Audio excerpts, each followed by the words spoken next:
তো বন্ধুরা কেমন আছো তোমরা সবাই? আশা করছি ভালো আছো। আর আমি এসে আমার চাই নতুন আরেকটি ব্লগে তোমাদের সবাইকে স্বাগত। আর এদিকে দেখো তোমাদের দাদা এখন হাত মুখ ধোবে, কারণ উপরে চালে উঠেছিল আমাদের। তোমরা জানো যে আমাদের উপরে চালে একটা কুমড়ো গাছ লাগিয়েছে, সেখান থেকে কুমড়ো পাড়ার জন্য। আর এইদিকে দেখো এই আলুগুলোকে দেখে মনে হচ্ছে পুরো শাক আলু। শাক আলু মানে মাটি আলু, জল আলু যেটা বলো তোমরা, ওই ফল হয় যেটা খেতে খুব ভালো লাগে। আর এখানে পুরো সেই আলুর মতো লাগছিল, কিন্তু আসলে এটা মাটির তলা আলু, সবজি খাওয়ার আলু। আর এইদিকে দেখলে তো বন্ধুরা কত বড় বড় দুটো কুমড়ো পেরেছে তোমাদের দাদা। আর বাজার থেকে আজকে সবজি নিয়ে এসেছে। আর ওখানে এসেছে ফুলকপি, বাঁধাকপি, কলা, ছিম। ছিম মানে একেবারে সরু সরু লকলকে বিচ্ছিরি ছিম যেটা বলে দেখতে, সেটাই সাদা সাদা। আর এই গাজরগুলো দেখেছো কত বড় বড়, এটা গাজর না কি আমি জানি না, কারণ গাজর এরকম হয় না, এটা একটু লাল লাল কীরকম, ফোনে কিন্তু কালারটা আসলে আসছে না, এটা একটু গোলাপি গোলাপি না কীরকম সেটা আমি জানি না। আমি একটু হাত দিয়ে মেপে দেখছিলাম, আমার এক হাত হয়ে গেছে। তার দেখো, আর এখানে এত বড় ছিল যে একটু ভেঙে গেছে, আর ওর সামনেটুকু ভেঙে গেছে। আর এইদিকে দেখো একটু কুমড়ো পাড়তে গিয়ে তোমাদের একটা কুমড়ো জালি নিয়ে এসেছে। আর এই মূলোগুলো দেখেছো কত সুন্দর, একেবারে আজকেই তুলেছে, জল ঝরছিল এই পাতা থেকে। আর এখানের মূলো এরকম টাটকাই হয়, কারণ এখানে তো কেউ সবজি খায় না মূলোতে, একেবারে স্যালাড খায়। এই গাজরেও কিন্তু স্যালাডই খায়, ওরা কিচ্ছু রান্না করে খায় না, একেবারে কাঁচা কাঁচা খায়। আমাদের এখানে তো লাগিয়েছে, তা ওনরা দেখেছি এই মাঠ থেকে তুলে আমাদের কল থেকে ধুয়ে টুয়ে খাওয়া শুরু করে দিয়েছে। আমাদেরও বলছিল খাওয়ার জন্য, বলো আমরা তো কাঁচা মূলো খাই না। তো দাদা আবার বলছে ভালো লাগে খেতে, উনি নাকি খেয়েছে, আমি পারবো না খেতে একদমই। আর দেখেছো কুমড়োগুলো এক সাইজের দুটো।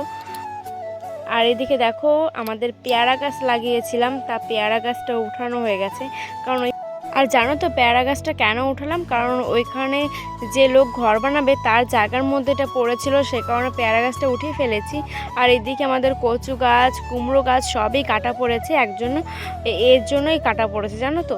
আরে কি করব, আমাদের মালিকের জায়গা, আমাদের তো না, কারণ এখানে আমরা ভাড়া থাকি।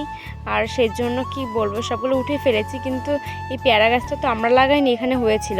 কিন্তু এখানে পাশের একজন লোক বলছিল এটা নাকি আমরা পশ্চিমবাংলা থেকে নিয়ে এসেছি, সেই ভেবে উনি প্যাকিং করে রেখে দিয়েছে যে কলকাতার পেয়ারা নাকি কীরকম খেতে হবে, সেজন্য উনি বাড়ি নিয়ে যাবে।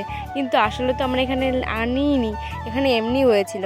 আর দেখো মাঠের ভিউটা কত সুন্দর লাগছে, কোনো কোনো জায়গায় সর্ষে ফুল হয়েছে, আবার কোথাও হয়নি। আর বাইরে এত হাওয়া, সে তোমরা এই সর্ষের ফুলটাকে দেখেই বুঝতে পারছো, বেচারি এত দুলছে সর্ষের ফুলটা যে দাঁড়াতেই পারছে না। একটু ভাবেছি ওকে ছবি তুলবো, তাই এত কাঁপছে যে ওকে ছবিই তুলতে পারলাম না। কত সুন্দর লাগছে দেখতে, চারিপাশটা একেবারে সবুজ হয়ে আছে। এখানে রসুন, পালং শাক, সব কিছু কত সুন্দর লাগছে দেখতে, তাই না? আর এদিকে দেখো কটা ভেবেছি রাত্রেবেলা নিরামিষ করব, সেজন্য আমি কটা ধনে শাক তুলবো। আর নিরামিষের মধ্যে ধনেপাতা দিলে কিন্তু ভালোই লাগে খেতে, আমাদের বাড়ির সবাই ভালোই খায় দেখছি। এবার তোমরা কমেন্ট করে জানিও তোমরা নিরামিষের মধ্যে ধনেপাতা দাও নাকি। আর এখান থেকে আমরা বাজার থেকে কিনে আনি নাই, মালিকরা লাগিয়েছে, এখান থেকেই তুলে নিয়েছি। 2-4টে পাতা হলেই হয়ে যায়, সেজন্য আর বেশি নিই না, মানে বাজার থেকে আর আনি না জানো তো। আর দেখো একটা হয়ে যাবে। আর লাগানো থাকলে কি হয় বলো তো, এই 2-1টা লাগবে, একটু তুলে নিয়ে গেলাম, হয়ে গেল। আর বাজার থেকে আনলে প্রচুর আনতে হয়, 10 টাকার 5 টাকা, এখানে প্রচুর দেয় জানো তো, 10 টাকার করে 5 টাকা করে প্রচুর দেয়। আর ওটা নষ্ট হয়ে যায়, খাওয়া হয় না কিছু না, সেজন্য ওটা নষ্ট হয়ে যায়। সেজন্য ভালোই হয়েছে, এখান থেকে 2-4টে তুলে নিয়ে আসি, তাইতে হয়ে যায়। আর যা ঠান্ডা আসছে, চলো দরজাটা দিয়ে দিই আমি।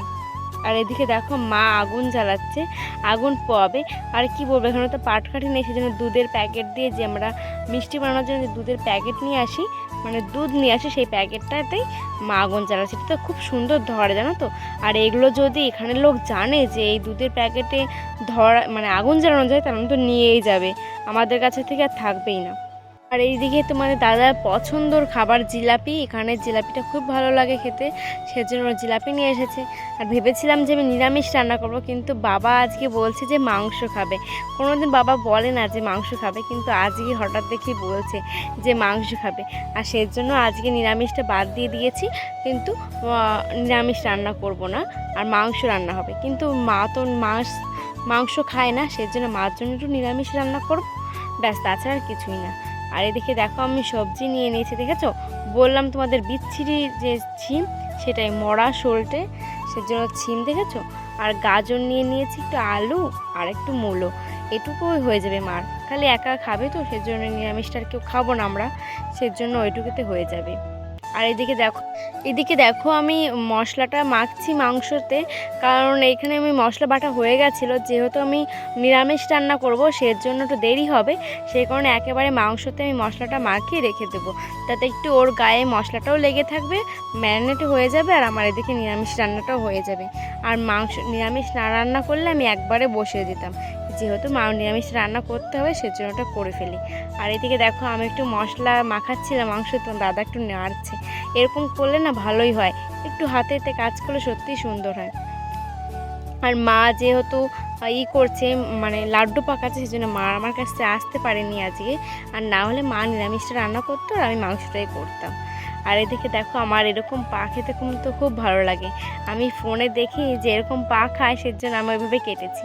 আর তোমাদের সাথে কথা বলতে বলতে দেখো আমার রান্না হয়ে গেছে, মানে আর জানো তো তাড়াতাড়ি হয়ে গেল কেন, কারণ আমি দুটো কড়াইতে বসিয়ে দিয়েছিলাম, ওই পাশে নিরামিষটাও হচ্ছিলো আর এই পাশে আমার মাংসটা হচ্ছিলো, তারপরে রুটি করে নিয়েছি। আর চলো এদিকে আমি এখন বাসনপত্র মেজে নিয়ে আসবো, কারণ অনেক রাত হয়ে গেছে, খিদে পেয়ে গেছে সবার, খাওয়া দাওয়া করতে হবে। আর এদিকে দেখো আমার মা এই যে নিরামিষ রান্না হয়ে গেছে আমার আগে, আর এখানে আমার মাংসটাও হয়ে গেছে। চলো আমার থালা বাসনটা আজকে এঁটো বাসন অনেক হয়েছে, আমরা কোনো দিন রান্না করি এত বাসন হয় না, কারণ দু একটা হয় যেটা আমি কল থেকে মেজে নিয়ে আসি, কিন্তু আজকের মাজা হয়নি, সব কিছুই একবারে মাজতে হবে। আর হ্যাঁ, তোমাদের তো দেখাই হয়নি টেবিলের উপরটা, আর সেদিন কিন্তু আগুন লেগে গেছিলো বিরিয়ানি রান্না করতে করতে। আর এই দেখেছো তোমার দাদা কত সুন্দর করে দিয়েছে। আর চলো আমার থালা বাসন মাজার পর আমরা খেতে বসে গেছি। এদিকে দেখো আমরা সবাই খেতে বসে, আর দেখো আমার পা দেখে বুঝতে পারছো যে এটা আমি খাবো বলে আমিই নিয়ে নিয়েছি আগে। আর চলো আজকের ভিডিওটি এই পর্যন্ত, আর বড় করলাম না। আর আমার চ্যানেলটিকে যারা যারা সাবস্ক্রাইব করোনি সাবস্ক্রাইব করে রেখো নেক্সট ব্লগের জন্য। Bye bye.